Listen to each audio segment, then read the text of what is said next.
नमस्कार, रोशन भव सिटी हलचल में आप सभी का स्वागत है। शहर भर की ऐसी खबरों को लेकर आपके समक्ष उपस्थित हैं जो एक बार जानना जरूरी है, क्योंकि आजकल जो भागदौड़ की जिंदगी है उसमें अपने आसपास क्या हो रहा है इसका पता ही नहीं चलता, लेकिन जानना हर कोई चाहता है। तो ऐसी ही खबरों को लेकर आपके समक्ष उपस्थित हुए हैं कि आपके शहर में, चंडीगढ़, पंचकुला, मोहाली में क्या कुछ खास रहा। तो आइए देखते हैं सिटी हलचल फटाफट।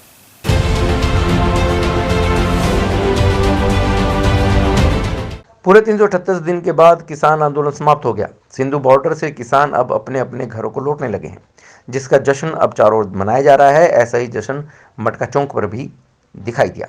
लोगों ने भंगड़ा डाला, महिलाओं ने गिद्दा डाला और अपनी खुशी का इजहार किया। यहाँ से आने जाने वाले लोगों को लड्डू भी बांटे गए। दिवाली की तरह पटाखे भी फूटे। किसान नेता राकेश टिकायत चंडीगढ़ में मटका चौक पहुंचे, जिन्होंने मटका चौक पर पहुंचकर बाबा लाभ सिंह से मुलाकात की और जीत का श्रेय हर उस व्यक्ति को दिया जो किसान आंदोलन से जुड़ा हुआ था। वहीं उन्होंने 1 साल से नंगे पांव चल रहे युवा राजन बैंस को जूते भी पहनाए। राजन बैंस पिछले 1 साल से किसान आंदोलन के समर्थन में नंगे पांव चल रहे थे। बाबा लाभ सिंह करीब 1 साल से किसान आंदोलन के समर्थन में मटका चौक पर बैठे हुए थे। किसान नेता राकेश टिकायत ने कहा कि उनका अभी राजनीति में आने का कोई इरादा नहीं है। जो भी किसान नेता राजनीति में आना चाहते हैं उनका अपना फैसला है। उनका कहना था कि आज़ादी के बाद से अब तक का सबसे बड़ा आंदोलन था, जिसमें लोगों ने बढ़ चढ़कर हिस्सा लिया। 1 साल में देखो, राजनीति में किसानों ने बहुत ट्रायल करा, पहले वो सक्सेसफुल नहीं हो पाया। एक प्रेशर ग्रुप का काम हो तो ही वहाँ पर कोई तरह की बातें तय नहीं कोई हुई। ये सियासत में आ जाए, अरे वे तो वो काम करते हैं ना, वे तो भड़का रहे। आंदोलन प्रेशर ग्रुप का काम है। अभी 1 साल से जो हो गया तो पूरा देश का किसान, मजदूर, आदिवासी, जाति धर्म को बुला के हो गया। इलेक्शन लड़ोगे तो जाति धर्म भाषा ये सब चीज आड़ा आएगी। और किसी लोगों को वही तजर्बा लेना तो तजर्बा लेना, ठीक है। हमारे लिए तो सारे बराबर है। मैं तो इसको कुछ बोल दूंगा नहीं। वो अपने वो कह नहीं करते कि बस में सामान की जिम्मेदारी सवारी की है। हमारे लिए सब बराबर है और हम पंजाब के बारे में जो उनको ठीक लगे वो उसकी बात देखेंगे। लोग घर तक अपने जा नहीं पाए, वे लोग घर तक चले जाए तो 15-20 तारीख तक सारी स्थिति क्लियर होगी। उसके बाद में फिर देखेंगे क्या क्या चीज बढ़नी, क्या करनी। वहीं निहंग बाबा लाभ सिंह ने भी पूरे जत्थेबंदी का स्वागत किया और कहा कि किसानों का यह आंदोलन बहुत ही शानदार रहा।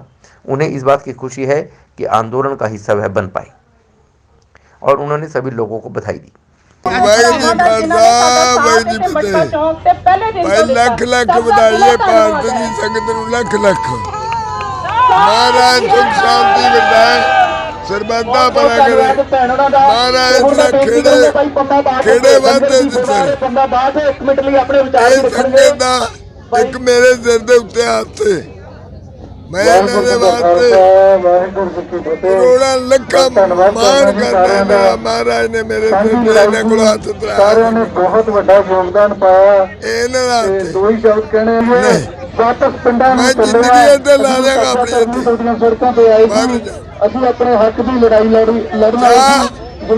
ਲੰਗਰ ਭੁੱਟਾ ਗੋਡਾ ਦਾ ਜਾ ਚਲਾਗਾ ਜਿਹੜੇ ਰੱਦ ਕਰ ਦਵੇ ਤਾਂ ਅਸੀਂ 2 ਘੰਟਿਆਂ ਚ ਲੰਗਰ ਹੋ ਗਏ ਨੇ 3 ਜਿਹੜੇ ਸੇਵਾ ਕਰਦੇ ਚਲੋ। ਧੰਨਵਾਦ ਹਰਿਆਣੇ ਵਾਲੇ ਭਰਾਵਾਂ ਦਾ ਵੀ।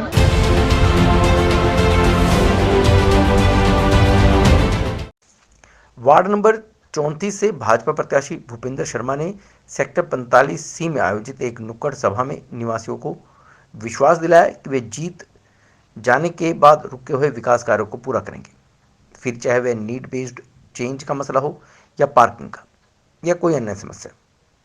हर प्रकार से वार्ड का समस्याओं का निवारण किया जाएगा। उन्होंने अपील की है कि इस वार्ड से उनके पक्ष में मतदान करें ताकि वार्ड को सुंदर और व्यवस्थित बनाया जा सके। इस मौके पर कार्यकर्ताओं ने निवासियों ने उनसे अपनी समस्याएं भी साझा की। लोगों को संबोधित करते हुए उन्होंने कहा कि वार्ड नंबर 34 से भाजपा प्रत्याशी मिलानुसार समाजसेवी व जिंदादिल इंसान है, धार्मिक व्यक्तित्व के धनी हैं, हर समय लोगों के बीच रहते हैं, वार्ड के प्रमुख समस्याओं से भली भांति अवगत हैं। इसलिए वार्ड नंबर 34 को अन्य वार्डों की तुलना में बेहतर बनाने के लिए इस वार्ड के जो प्रत्याशी हैं भूपिंदर शर्मा, उनकी तरफ लोगों का रुझान हो सकता है। चंडीगढ़ नगर निगम चुनाव के चलते भाजपा के वार्ड नंबर 34 से प्रत्याशी भूपिंदर शर्मा अपना डोर टू डोर प्रचार अभियान चला रहे हैं, निवासियों से मिल रहे हैं। इस दौरान कार्यकर्ताओं और समर्थकों ने भाजपा के पक्ष में नारे भी लगाए, भूपिंदर शर्मा को विजयी बनाने की गुहार लगाई और कहा गया कि जो भी काम रुके हैं उनको प्राथमिकता के आधार पर पूरा किया जाएगा।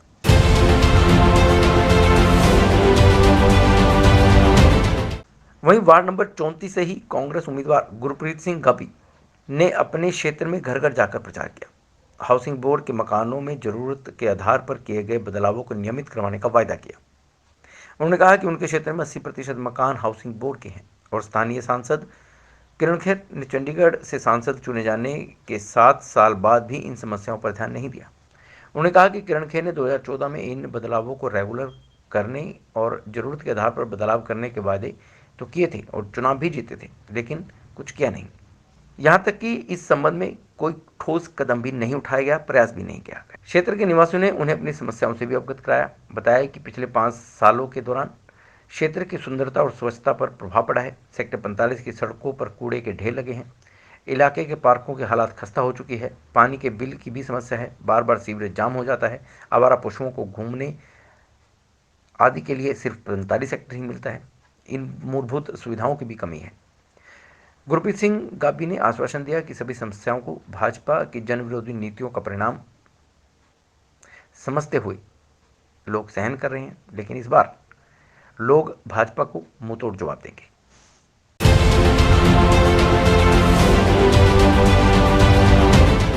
चौबीस दिसंबर को चंडीगढ़ नगर निगम के चुनाव हैं और चंडीगढ़ नगर निगम चुनावों में भारतीय जनता पार्टी, कांग्रेस, आम आदमी पार्टी, श्रोमणी अकाली दल, समाजवादी पार्टी ऐसी पार्टियों के उम्मीदवार मैदान में हैं, लेकिन कई आज़ाद उम्मीदवार भी इस बार मैदान में हैं जो अपने चुनाव प्रचार में लगे हुए हैं।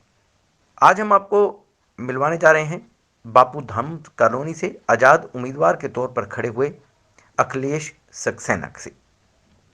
बापू धाम कॉलोनी में यह समोसे बनाते हैं। समोसे पकोड़े बनाकर ही अपने घर का गुजर बसर करते हैं। एक तरफ समोसे पकोड़े बनाते हैं और दूसरी तरफ अपना प्रचार भी करते हैं। और अखिलेश सक्सेना का कहना है कि Bapu Dham colony ward number 3 से वह आज़ाद उम्मीदवार के तौर पर इसलिए खड़े हैं ताकि वार्ड नंबर 3 में वह जीत दर्ज करें और बापू धाम कॉलोनी का, अपने क्षेत्र का विकास कर सकें कि आखिरकार जो भी पार्षद यहाँ से जीतता है वह काम क्यों नहीं करवा पाता, क्योंकि उन्हें धरातल पर बुनियादी ज़रूरतें लोगों की नहीं मालूम और वह इन सबसे वाकिफ़ हैं। अखिलेश सक्सेना कहते हैं कि उन्हें चुनाव में खड़ने का सिर्फ एक ही मकसद है कि अपने क्षेत्र का विकास करा सके। यदि इससे पहले जीते हुए पार्षदों ने ऐसा किया होता तो शायद वह मैदान में ना होते। बापू धाम की तस्वीर कुछ और होती, लेकिन बापू धाम कॉलोनी में जगह जगह समस्याओं का अंबार है जिसकी ओर किसी ने कभी ध्यान नहीं दिया। वह यह चुनाव जीतते हैं तो सभी समस्याओं का हल करने का पूरा प्रयास करेंगे।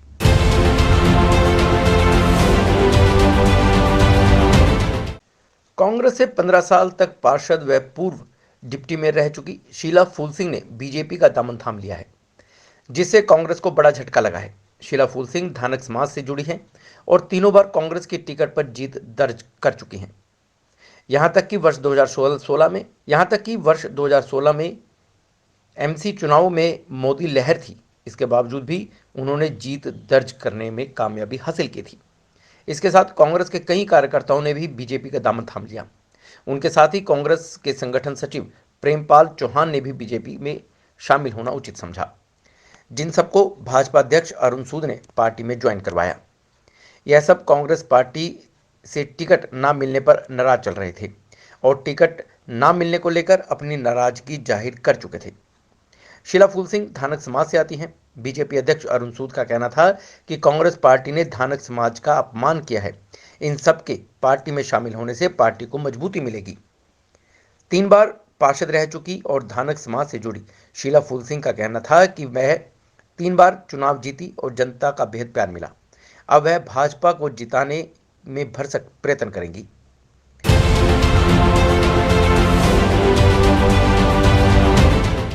आम आदमी पार्टी पंजाब के सह इंचार्ज राघव चड्ढा ने यह कहकर नई चर्चा छेड़ दी है कि कांग्रेस सरकार के 4 कैबिनेट मंत्री उनकी पार्टी में शामिल होने के लिए संपर्क में हैं। इसके जवाब में मुख्यमंत्री चरणजीत सिंह चन्नी और पूर्व सेहत मंत्री बलबीर सिंह सिद्धू ने तंज कसा है कि ऐसे में तो केजरीवाल कांग्रेस में शामिल होने के लिए भी तैयार हैं।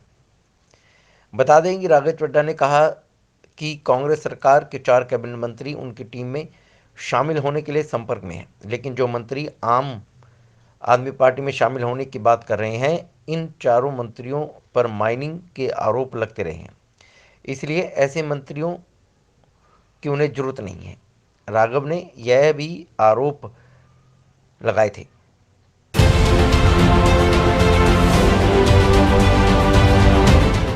चंडीगढ़ के थाना 39 में लगने वाली पलसौरा चौकी के in charge sub inspector Satnam Singh और उनकी टीम ने दिवेश को गुप्त सूचना के आधार पर गिरफ्तार कर लिया है। यह वही दिवेश है जो थाना 39 में बने हवालात की सलाखें तोड़कर गत सोमवार देर रात फरार हो गया था। दिवेश शर्मा बलोंगी का निवासी है। इसके बाद इसकी सूचना आला अधिकारियों को भी दी गई थी और आला अधिकारी मौके पर पहुंचे थे, जिसमें एसएसपी कुलदीप सिंह चहल और एएसपी श्रुति अरोड़ा भी मौके पर पहुंचे थे और स्थिति का जायजा लिया था। इसके बाद दिवेश को एक बार फिर जिला अदालत में पेश किया गया, जहां से कोर्ट ने उसे 14 दिन की न्यायिक हिरासत में भेज दिया। बता दें कि दिवेश को थाना 39 की पुलिस ने साइकिल चोरी के जुर्म में गिरफ्तार किया था, जहां से उसे कोर्ट में पेश किया गया और कोर्ट ने 1 दिन का रिमांड दिया था।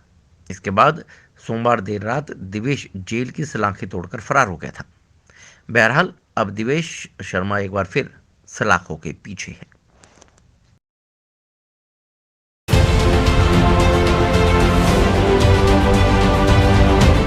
पुटा ने पीसीसी-टीयू यूनिट चंडीगढ़ के साथ पीएफयूसी-टीओ के बैनर तले पंजाब सरकार पर 7वां वेतन आयोग लागू करने और यूनिवर्सिटी और कॉलेज के शिक्षकों के लिए यूजीसी के वेतनमान को अलग करने के फैसले को वापस लेने के लिए एक विरोध मार्च निकाला। सेक्टर 26 के एसजीजीएस कॉलेज में बड़ी संख्या में शिक्षक इकट्ठा हुए गवर्नर हाउस की ओर मार्च किया, लेकिन पुलिस ने कॉलेज के गेट पर ही रोक दिया। शिक्षकों ने अपनी मांगों के समर्थन में नारेबाजी की। शिक्षक समस्याओं का समाधान के लिए सरकार के उदासीन रवैये की निंदा कर रहे थे। पुटा अध्यक्ष डॉक्टर मृत्युंजय कुमार और सचिव प्रोफेसर एएस नोरा सहित शिक्षकों का एक प्रतिनिधिमंडल गवर्नर हाउस पहुंचा और पंजाब के राज्यपाल और प्रशासक यूटी के एडीसी को अपनी मांगों का ज्ञापन सौंपा। एसजीजीएस कॉलेज के परिसर के भीतर एक रैली भी आयोजित की गई, जहां शिक्षक प्रतिनिधियों ने पंजाब के कॉलेजों और विश्वविद्यालयों के सभी शिक्षकों को पूर्ण शिक्षा बंद का पालन करने के लिए मजबूर होने के लिए बावजूद अपनी मांगों को हल करने में विफल रहने के लिए सरकार की निंदा की। इन सब के बाद भी यदि नहीं सरकार इनकी मांगों को मानती तो उन्होंने सड़कों पर उतरकर प्रदर्शन करने की चेतावनी दी। पुटा के अध्यक्ष डॉक्टर मृत्युंजय कुमार ने शिक्षकों की वास्तविक मांगों की अनदेखी के लिए पंजाब सरकार के जिद्दी रवैये पर अपनी पूरी निराशा व्यक्त की। उन्होंने कहा कि सरकार शिक्षकों के प्रति उदासीन बनी हुई है।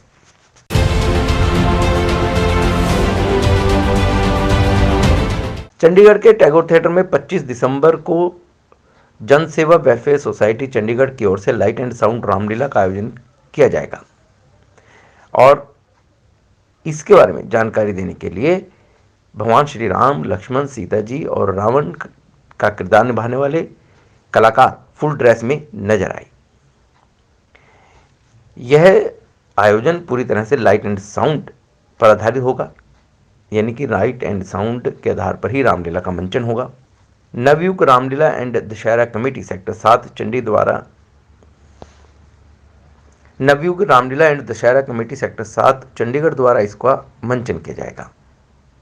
आयोजकों ने बताया कि यह कार्यक्रम महान आर्य संगीत रामायण के लेखक सरदार यशवंत सिंह वर्मा जी की याद में करवाया जा रहा है, जिन्होंने रामायण लिखी और उत्तर भारत में जहां भी रामलीला दिखाई जाती है उन्हीं की लिखी हुई रामायण से स्क्रिप्ट निकालकर रामलीला स्टेज पर खेली जाती है। यशवंत जी का जन्म 17 फरवरी 1881 में टोहना में हुआ था, जिन्होंने अपने जीवन में कई नाटक और कई धार्मिक कहानियां भी लिखी हैं और रामायण में उन्होंने मोती पिरो दिए, जो आज भी रामलीला के स्टेज पे देखने को मिलते हैं। यशवंत जी का स्वर्गवास 23 दिसंबर 1957 में हो गया था, लेकिन उनकी याद में उत्तर भारत में कभी भी कोई प्रोग्राम नहीं हुआ। इसलिए चंडीगढ़ के टैगोर थिएटर में 25 दिसंबर को लाइट एंड साउंड रामलीला का मंचन किया जाएगा। रामला मैं लगातार 44 सालों से करता आ रहा हूँ स्टेज पे श्री रामला कमेटी सेक्टर 17 परेड ग्राउंड में, जहाँ पर मैं रामला करता हूँ। सदियों से रामला होती आ रही, लेकिन यशवंत जी की याद की आपने बात की है। यशवंत जी का जन्म टोहाना में 1881 में हुआ और 23 दिसंबर 1957 में उनका स्वर्गवास हो गया था। लेकिन पूरे उत्तर भारत में जहाँ भी रामला खेली जाती है, वहाँ पर यशवंत जी की लिखी हुई रामायण से ही स्क्रिप्ट निकाल कर ही रामला खेली जाती है। लेकिन आज तक किसी ने यशवंत जी की याद में कोई कार्यक्रम नहीं किया जिनको श्रद्धांजलि मिलती। इस श्रद्धांजलि के लिए सौरभ आर्ट और नवयुग रामला कमेटी सेक्टर 7 चंडीगढ़ ने ये बीड़ा उठाया है। यशवंत जी की याद में हम रामायण कर रहे हैं टैगोर थिएटर में 25 दिसंबर दिन शनिवार 2021 को शाम 4 बजे। और इस दौरान रामलीला में एक महान नाम डायरेक्टर स्वर्गीय सुरेश बख्शी और महान समाज सेवी स्वर्गीय मदन लाल गुप्ता को भी श्रद्धांजलि देने के बाद अलग अलग शहरों से रामलीला के स्टेज पर राम जी का किरदार करने वाले अपने राम की ड्रेस पहनकर यहाँ पहुँचेंगे और इस कार्यक्रम में हिस्सा लेंगे। कार्यक्रम के बारे में विशेष जानकारी देते हुए आयोजक ने बताया कि सबसे पहले आरती उतारी जाएगी, उसके बाद लाइट एंड साउंड रामलीला का आयोजन शुरू होगा। ऐसा पहली बार होगा जब राम लक्ष्मण जी का किरदार लड़कियां निभाएंगी और सभी कलाकार नवयुग रामलीला के साथ और ट्राई सिटी की रामलीला के ही होंगे।